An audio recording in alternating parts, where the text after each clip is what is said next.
Namaste students, I'm really happy that you have enrolled with carnaticlessons.com. I am super excited to be your teacher and we will do this journey together. Before we start with the level 1 course, there are 5 important basics which you need to understand. I have always told my students, and these 5 basic things have paid high dividends. They're very simple, but they yield very good results for better learning. So here we go with these 5 basic important things. All my senior students, they follow this, and each one of them, they have told me that it really works, and they can learn better with following all these 5 important things. So the first thing is you have to commit. You have to commit for X amount of practice. When you are starting, when you are just starting, you commit for 10 minutes. I say you start with 10 minutes. No matter what, for the next 48 days, I'm going to practice 10 minutes. That should be your commitment. If you're just interested in learning, it's not going to work. You have to commit. I have joined this course. I am going to learn, practice every day for 10 minutes. Like I said, you start with 10 minutes. Every 4 weeks, you increase 5 minutes. I think that will work great. So for the next 48 days, you start with 10 minutes and go to 15 minutes. And see, this is very important. Every day, you touching the flute, your lip touching the flute matters a lot. Your blowing, your tone will improve as you see. You won't notice it suddenly, but if you do it consistently, this will play a very important role. So the rule number 1, first, commit for 10 minutes practice every day, no matter what. Every day you are practicing for the next 48 days. Usually when we do chilla or when we do intense practice, it is always for 1 mandala, 48 days. So that's a good amount to create a new habit. That might be one of the reasons why they have put it like 1 mandala. So at least for 48 days, no break, 10 minutes. That's rule number 1. Next, the rule number 2 is always start your practice with a prayer. In every class of mine, we do that, right? We do Guru Brahma, we do all these 3 prayers, Krishnaya, Vasudevaya, Saraswati Namastubhyam, Vakratunda Mahakaya. These 4 small shlokas I have taught to every student. So you can start with these 4, and if you know more, you can do few more minutes, and then 1 minute, breathe nicely. You pray inside your heart to whoever your favorite God is. You pray sincerely. I need to learn. I have joined this course. I want to learn. I'm learning from one of the best in the field. So I want to learn really well so that I play like my teacher. Like that, you should pray God sincerely, and then you see the magic happen. So you have to sincerely pray. That's the second one. And also, when you practice, your posture is very important. I cannot insist, it's super important that you sit straight. Your back should be very straight and you should sit cross-legged, preferably on a floor. If you cannot sit on the floor, it's okay to sit on a chair, but even if you sit on a chair, your back should be straight, because there is a connection between your back being straight and your breathing.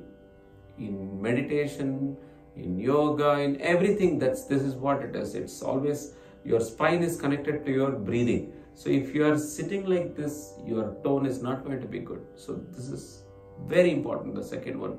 Start with a prayer, pray sincerely, couple of minutes. 1 minute you can even just meditate or pray inside your heart that your practice should go well. You should learn very well. Your effort should pay results. Like that, you pray whatever you can.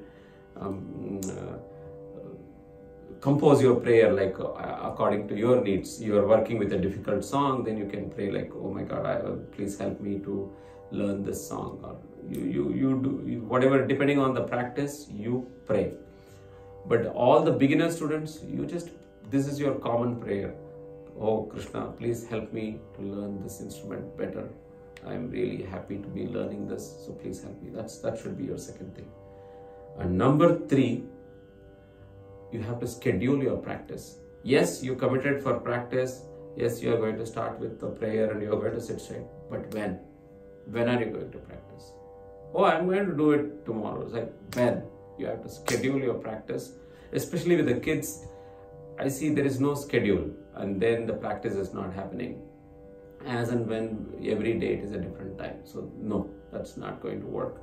You have to schedule your practice, and everybody should know in your home, your parents, your siblings, they should know, oh, this is the flute practice time.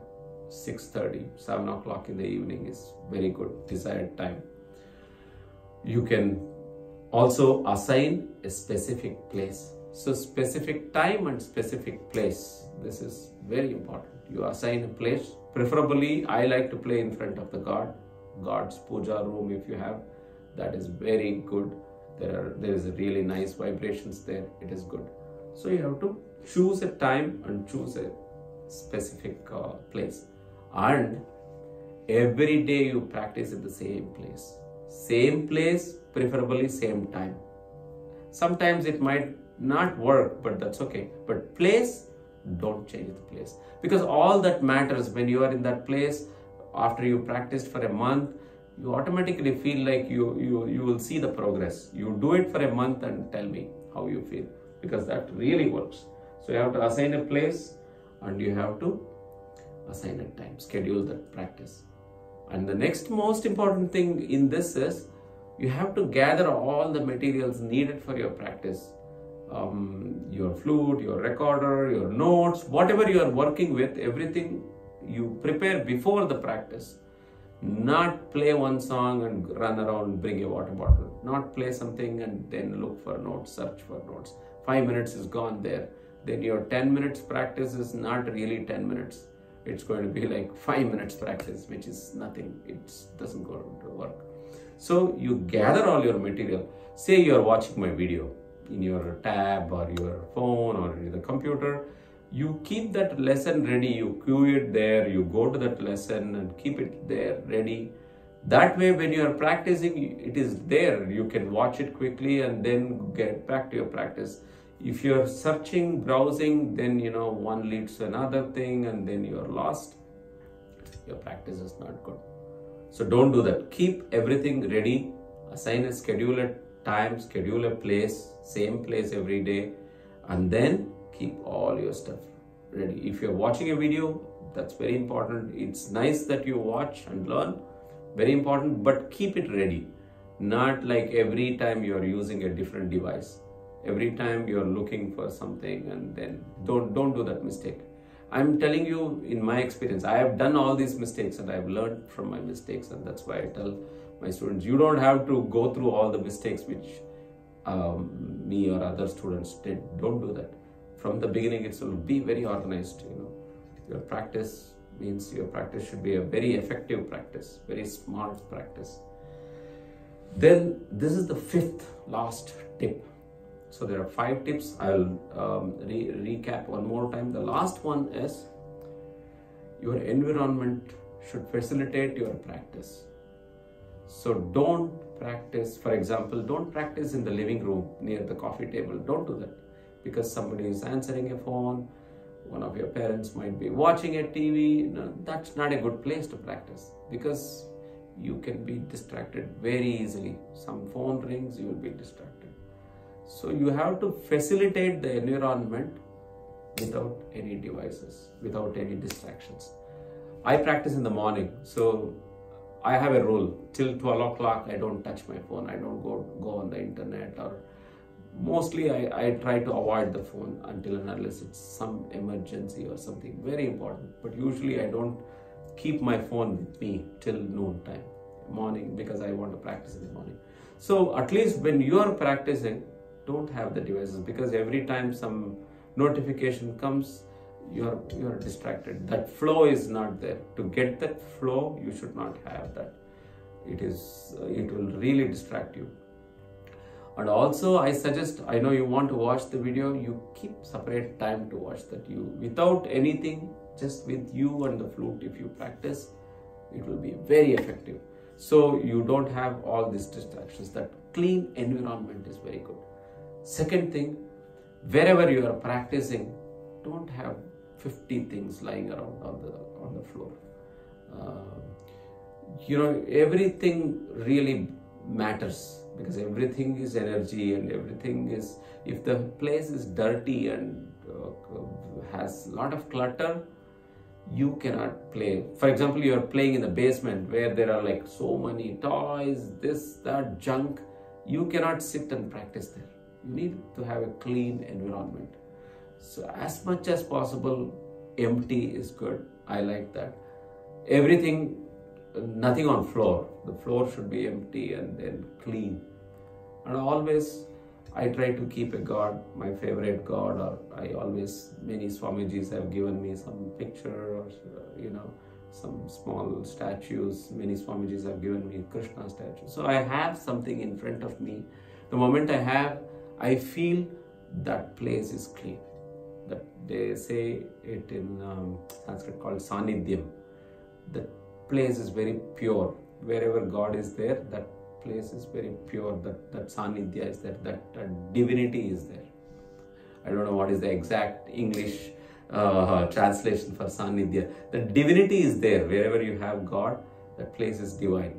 So for me, music, spirituality, prayer, religion, everything is one and the same. So you need to have, like if you are doing a prayer, how would you do? Would you do it in some dirty place where it is lot of junk is there? No, right? You will do it in a proper place. Like that, your practice also should happen in a very clean, proper place. Okay, these are the 5 tips. Once again, I'm going to recap. First thing, commit yourself for minimum 10 minutes of practice. If you are an advanced student, if you are in a level 4, level 5 course, then this 10-minute rule doesn't apply. 45 minutes, an hour, the more the better. And the next thing, your posture. Number 2, your posture is very important. You sit first and always have a mat for your practice. I always have a mat. This is the same rule for meditation also. You should always do it on a mat. So, commit yourself for 10 minutes. Posture, back straight. Start your practice with prayer. Schedule your practice and assign a proper place for your practice. Number 3. Okay? And then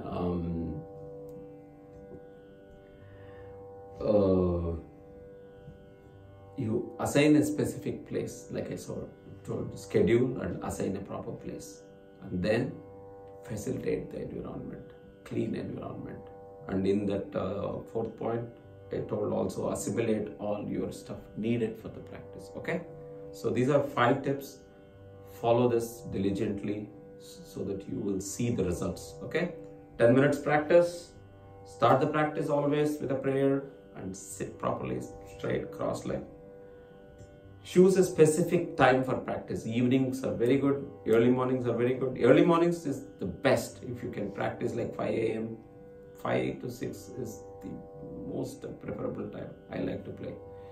So if you can play, if you can afford to play, that's the best time. If not, evening 6 o'clock, perfect. Then schedule your practice, assign a place, and assimilate all the materials needed. That's number 4. Number 5, facilitate the environment. First, go and clean up your room. Wherever you practice, make sure there is no junk. There is no dirty stuff, old stuff. Make sure it's ultra clean.